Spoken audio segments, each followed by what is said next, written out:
છીએ. આ સમોસા સાંજે નાસ્તાની માટે પણ તમે ઉપયોગ કરી શકો છો.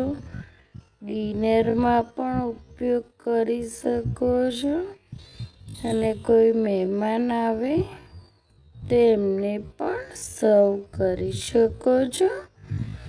તો ચલો આપણે બનાવવાનું શરૂ કરીએ. તો આ સમોસાની અંદર આપણે મેદો નથી વાપરવાનો. મેંદા વગર જ આ સમોસા એકદમ ક્રિસ્પી અને સરસ બનશે. તો અહીંયા મેં બધી જ તૈયારી કરી લીધી છે. તો અહીંયા એક વાસણ લીધું છે આ રીતનું. હવે તેમાં એક વાટકી સૂજી લઈશું. હવે તેની સાથે આપણે એક વાટકી ઘઉંનો લોટ લેવાનો છે. સૂજી નાખીશું એટલે જે ઉપરનું પડ હોય છે એકદમ ક્રિસ્પી બનશે.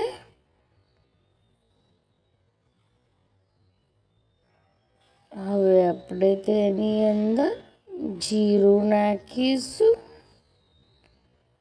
તો જીરુંને થોડું મસળીને નાખીશું એટલે એનો જે ટેસ્ટ હોય એ આની અંદર સરસ એવો આવી જાય.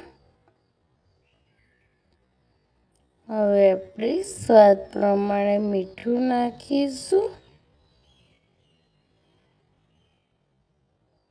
તો અહીંયા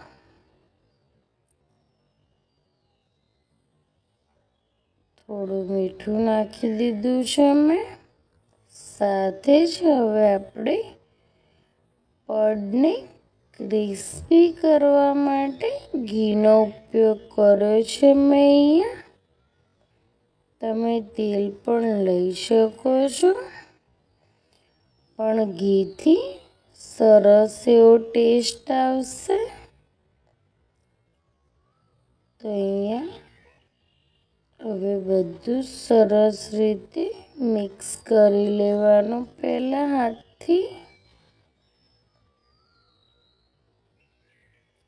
તો આપણે આ રીતે મસળીને મિક્સ કરવાનું છે.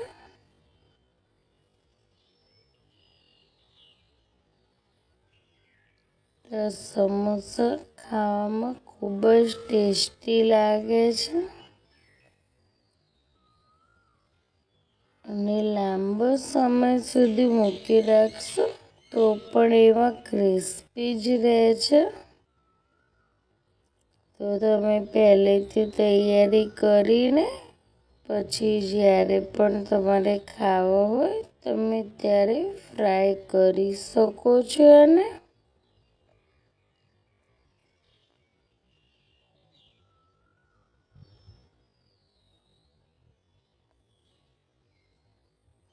હવે બધો લોટ સરસ એવો મિક્સ થઈ ગયો છે.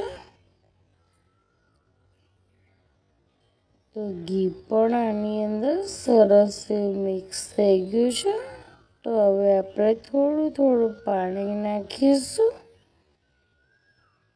અને લોટ બાંધવાનો છે. બહુ ઢીલો પણ નહીં અને બહુ કઠણ પણ નહીં. એ રીતનો આપણે લોટ બાંધવાનો છે.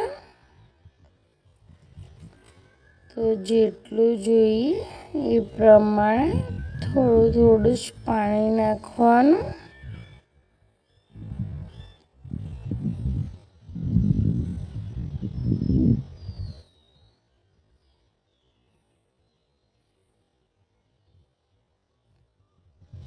આની અંદર સોજી નાખી છે.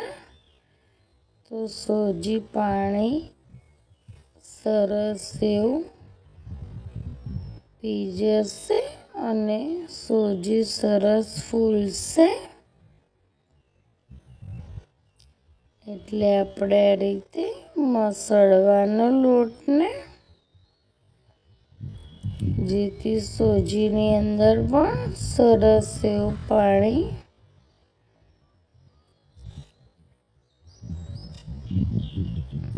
આવી જાય અંદર.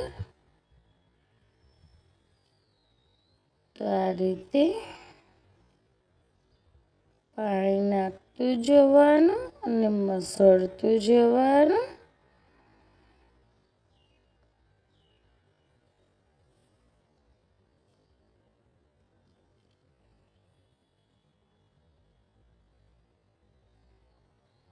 તો લોટ સરસ એવો મસળાઈ ગયો છે.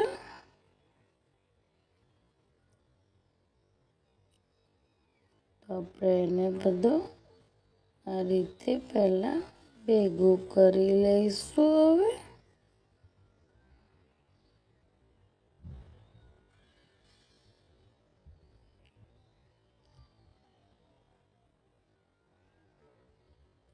હવે આપણે ઘી લીધું છે એમાંથી થોડું વધ્યું છે, તો થોડું ઘી નાખીશું.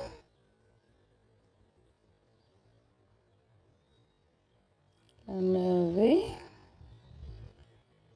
સરસ રીતે મિક્સ કરી દઈશું. આ રીતે ઘીમાં લોટ આ રીતે મસળી લેવાનો છે.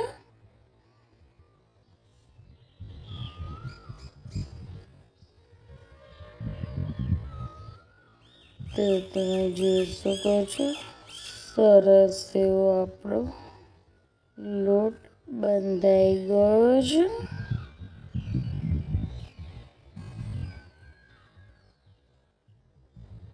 પૂરી જેવો લોટ બાંધીને તૈયાર કરી લીધો છે અમે.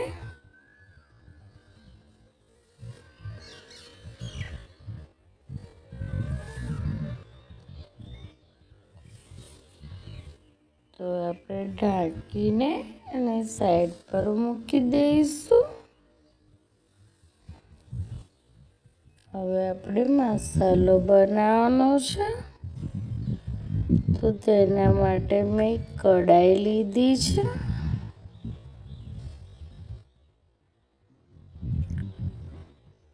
કઢાઈની અંદર થોડું તેલ નાખીશું.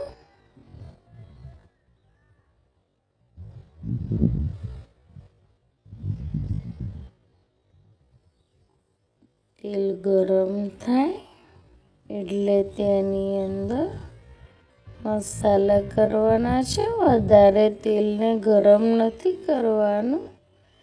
સામાન્ય ગરમ થાય એટલે તેની અંદર હળદર નાખીશું. આ સમયે ગેસ ધીમો કરી દેવાનો. તેમાં મરચું નાખીશું. થોડું ધાણા જીરું પાવડર નાખીશું.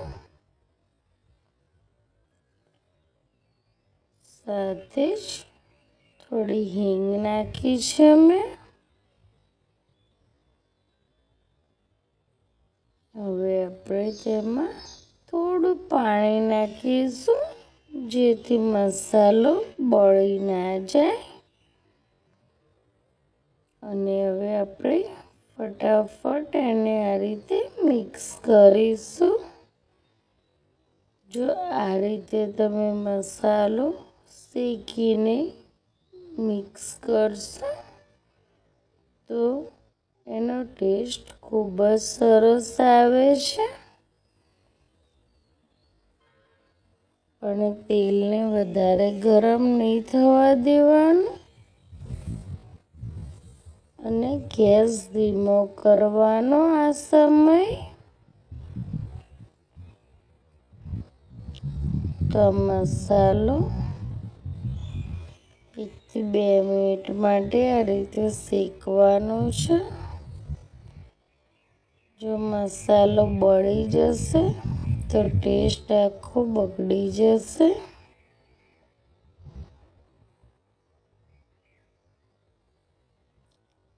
તો હવે આપણે સ્વાદ પ્રમાણે થોડું મીઠું નાખીશું. હવે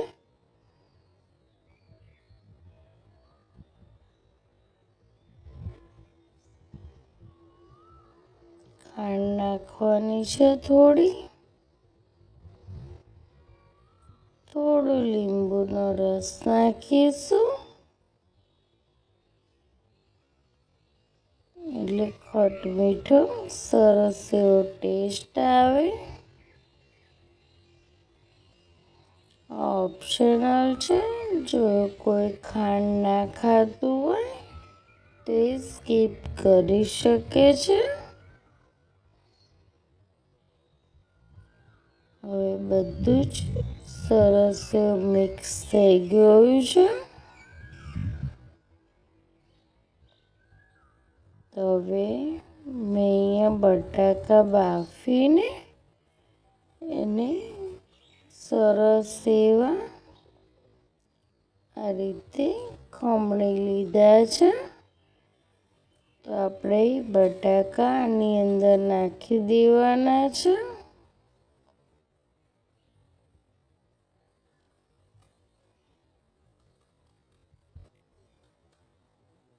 તો અહીંયા મેં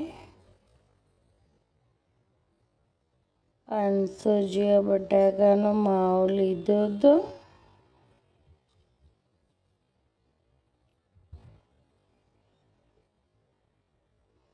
હવે આપણે બધું જ મિક્સ કરી લેવાનું છે.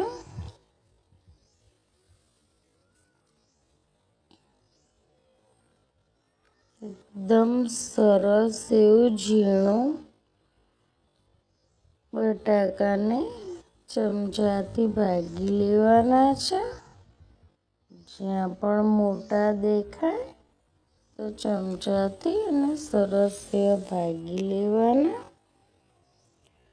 હવે છેલ્લે કોથમીર નાખીશું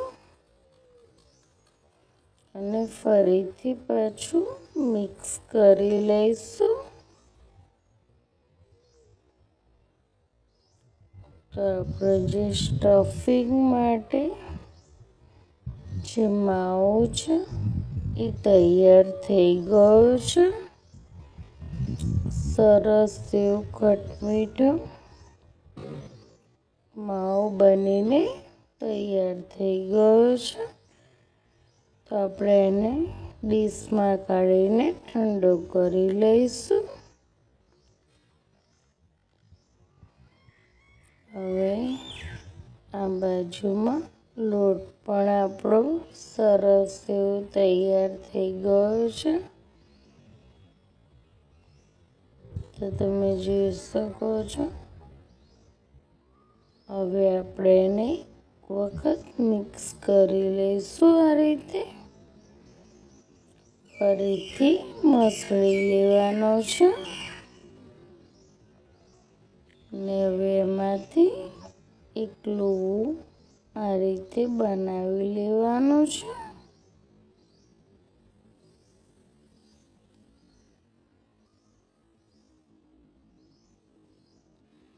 તો અહીંયા બીજું ગુલ્લું પણ તૈયાર કરી લઈશું. તો હવે આપણે એને વણવાનું છે. તો અહીંયા મેં એક પાટલો લીધો છે. હવે આપણે તેની અંદર આ ગુલ્લું મૂકીને આપણે એની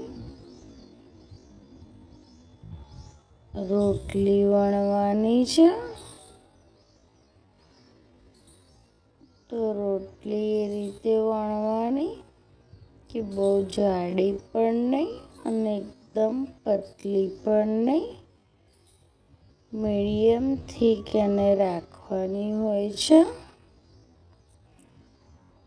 તેની જે કિનારી હોય છે એ સાઈડથી આ રીતે વણતું જવાનું.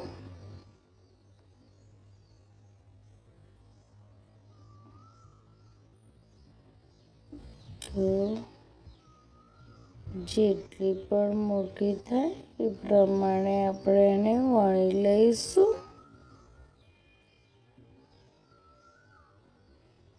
આની અંદર કોઈ પણ અટોમણનો ઉપયોગ કરવાનો નથી.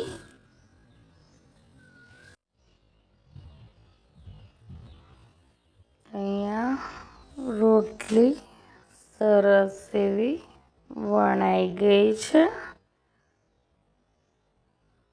તો તમને એક વખત ચેક કરીને પણ બતાવું કે કેટલી છે એની થિકનેસ. તો તમે જોઈ શકો છો આ રીતની થિકનેસ છે આની.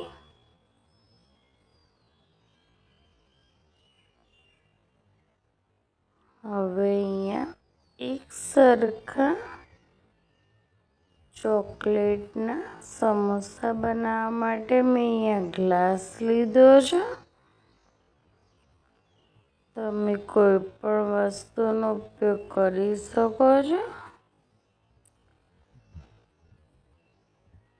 તો અહીંયા આપણે આ રીતે કટ કરી લેવાના છે. તમે કૂકી કટર હોય તમારી પાસે તો એનાથી પણ તમે બનાવી શકો છો.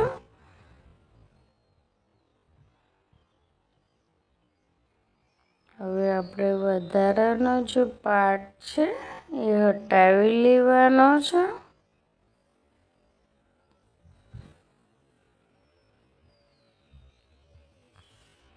હવે જે આપણે આ નાની નાની જે પૂરી વણી છે તેની અંદર આ માવો છે એ મૂકવાનો છે.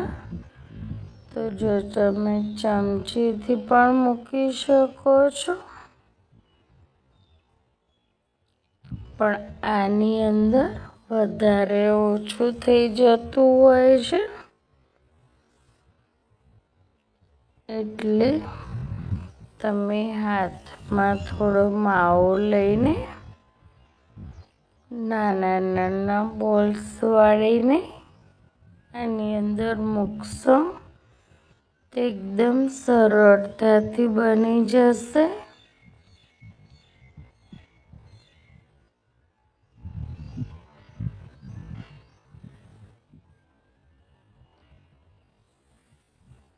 અહીંયા હું બધાની અંદર આ રીતે જ માવો સ્ટફ કરી દઈશ.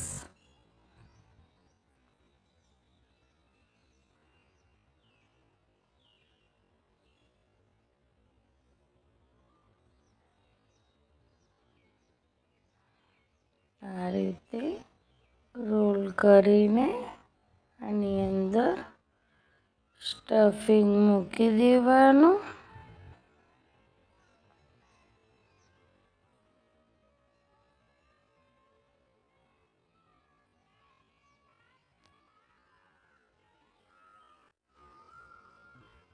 તમે અહીંયા ચારેય સમોસામાં આ રીતે સ્ટફિંગ મૂકી દીધું છે.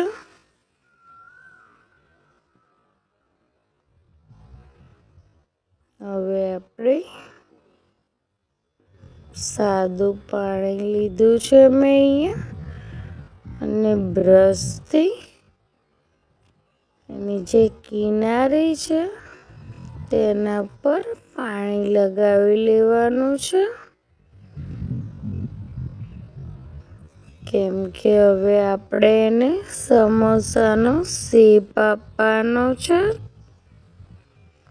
એટલા માટે કિનારી પર પાણી લગાવી દેવાનું, જેથી ખુલી ના જાય. જ્યારે આપણે એને તળીએ ત્યારે ખુલી ના જાય.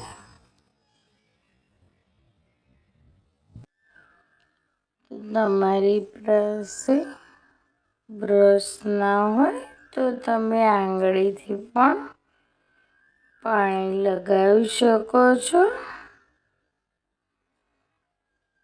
તો સામાન્ય થોડું થોડું પાણી લગાવવાનું.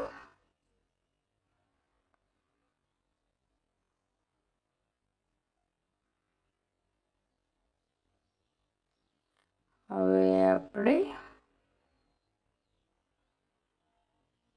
આ રીતે એક છેડો ઉપાડવાનો છે અને આ રીતે ચોંટાડી દેવાનો છે. એ જ રીતે બીજો છેડો પણ ચોંટાડી દઈશું. તો આ જ રીતે બધા તૈયાર કરી લઈશું. પહેલા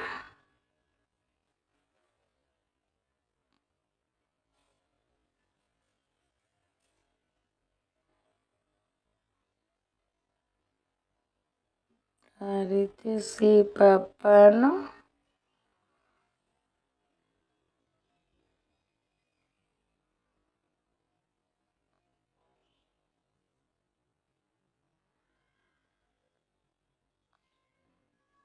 હવે આમાં થોડો વધારે માવો છે, તેને આપણે આ રીતે ખેંચીને પછી ચોંટાડવાનું.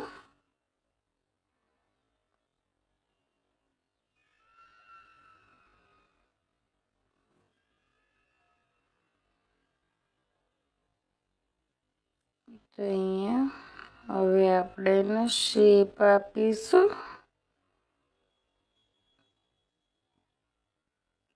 તો તમે આંગળીથી પહેલા આને માવાને અંદર પ્રેસ કરવાનો, પછી વચ્ચેથી આ લોટને આ રીતે દબાવીને પછી ચોકલેટનો શેપ આપી દેવાનો.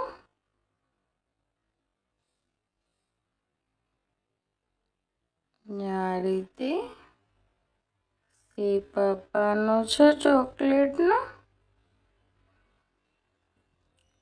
તો બાળકોને તો આ રીતે સમોસા આપશો તો ખૂબ જ ભાવે છે. અને એ લોકોને ચોકલેટ ભાવતી હોય છે, એટલે સમોસામાં કંઈક નવું લાગે એ લોકોને.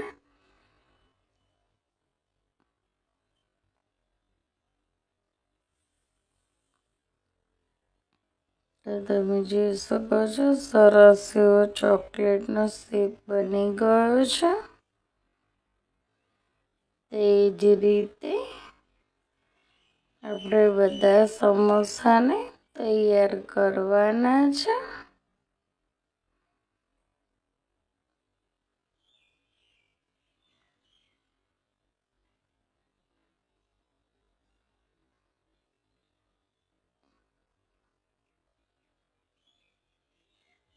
આ રીતે પ્રેસ કરવાનું અને પછી જે કિનારી છે એને આ રીતે શેપ આપી દેવાનો.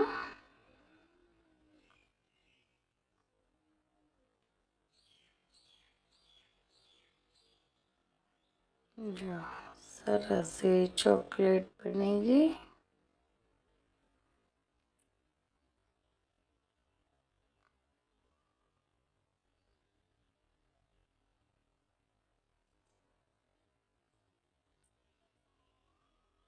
તમારે કોઈ પણ શેપ ના આપવો હોય તો આ રીતે કિનારી પણ સાઈડમાંથી ચોંટાડીને પણ તમે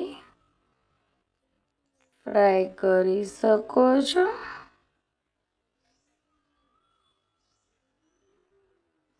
આ રીતે પણ બનાવી શકો છો. હું આ જ રીતે બધી ચોકલેટ બનાવીને તૈયાર કરી લઈશ.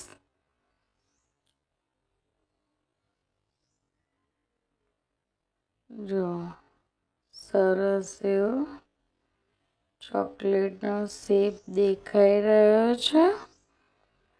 હવે આપણે એને તળવાના છે. તો મેં અહીંયા તેલ ગરમ મૂકી દીધું હતું. તો તેલને ચેક કરીશું. તમે અહીંયા વધારે તેલનો ઉપયોગ નથી કર્યો.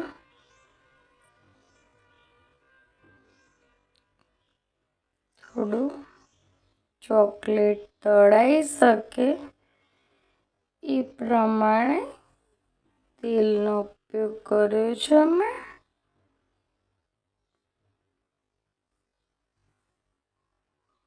હવે મેં અહીંયા બધા જ સમોસા આ રીતે બનાવીને તૈયાર કરી લીધા છે. તો આની અંદર આપણે નાખીશું અને આને મીડિયમ ગેસ પર જ ફ્રાય કરવાના છે. એને ધીરે ધીરે જ સામાન્ય ગોલ્ડન થાય ત્યાં સુધી તળવાના છે.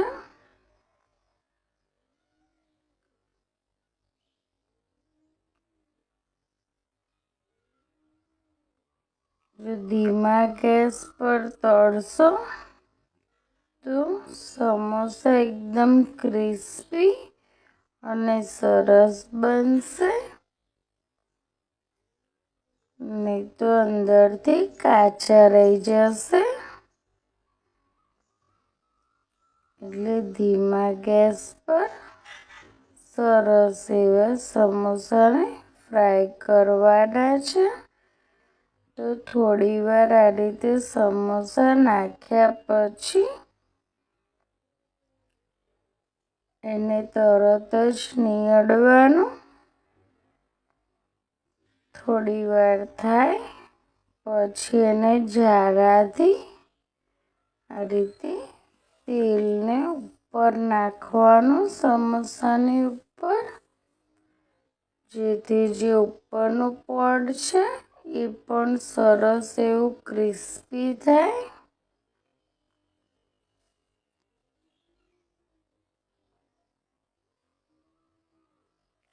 અને હવે આપણે એને આ રીતે મિક્સ કરીશું.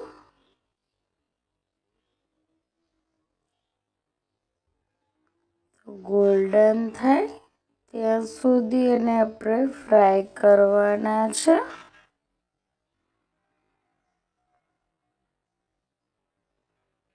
તો સરસ એવા ગોલ્ડન કલર હવે આવી ગયો છે.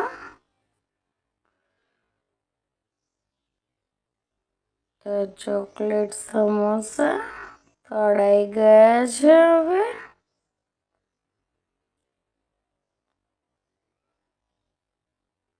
તમે જોઈ શકો છો સરસ એવા દેખાઈ રહ્યા છે.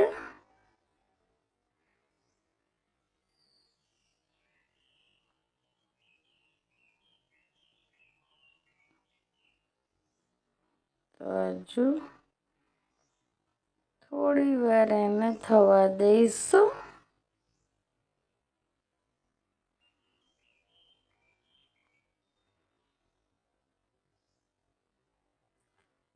તો હવે આપણે એને એક પ્લેટમાં કાઢી લેવાના છે.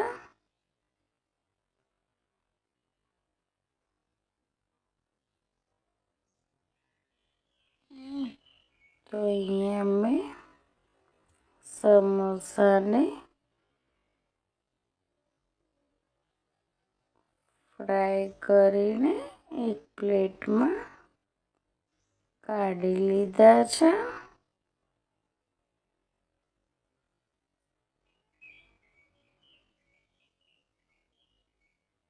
હવે આ જ તેલની અંદર બીજા પણ સમોસા બનાવીને રાખ્યા છે. એ ફરીથી ફ્રાય કરી લઈશું આની અંદર.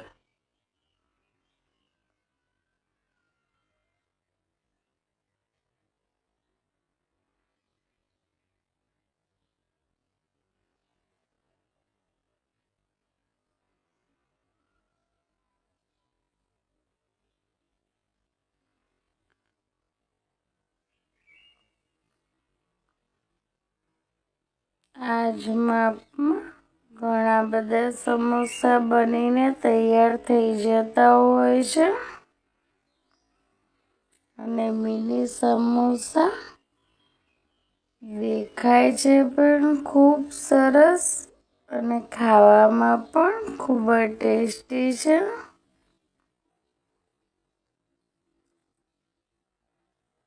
હવે અહીંયા મેં સમોસા તળીને કાઢી લીધા છે. તે સરસ એવા ઠંડા પણ થઈ ગયા છે.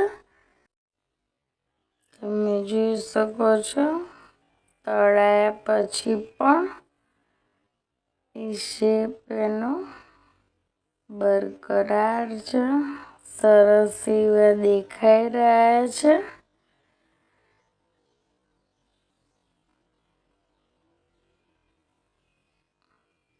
અને આ કંઈક નવું લાગશે. હવે આપણે સર્વ કરવાની છે. તો મેં અહીંયા ખજૂરની ચટણી બનાવેલી છે. તો એની સાથે સર્વ કરું છું. પણ તમે ચા સાથે પણ આને સર્વ કરી શકો છો. ચા સાથે પણ આ સમોસા ખૂબ જ ટેસ્ટી લાગે છે ખાવામાં.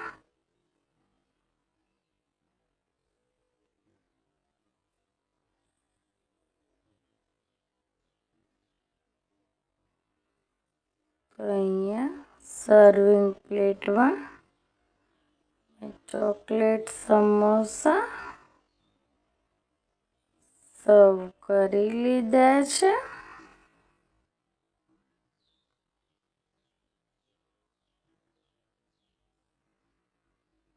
તો આ સમોસા જરૂરથી ટ્રાય કરજો.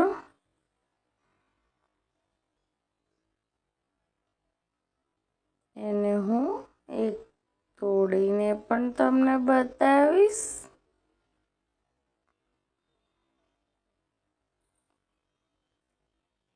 તો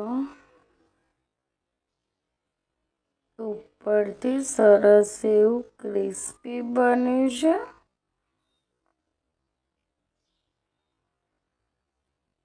અને અંદરથી આ રીતે માવો દેખાઈ રહ્યો છે.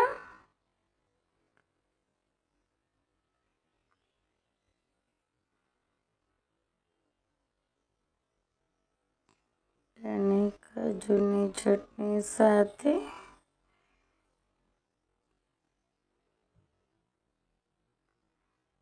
ડીપ કરી લો. તમે પણ ખાઓ.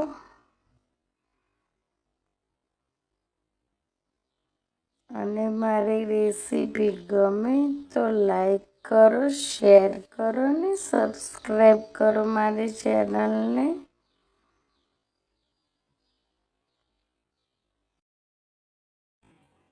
તો તમને મારી રેસીપી ગમે તો લાઈક કરો, શેર કરો અને સબસ્ક્રાઈબ કરો મારી ચેનલને.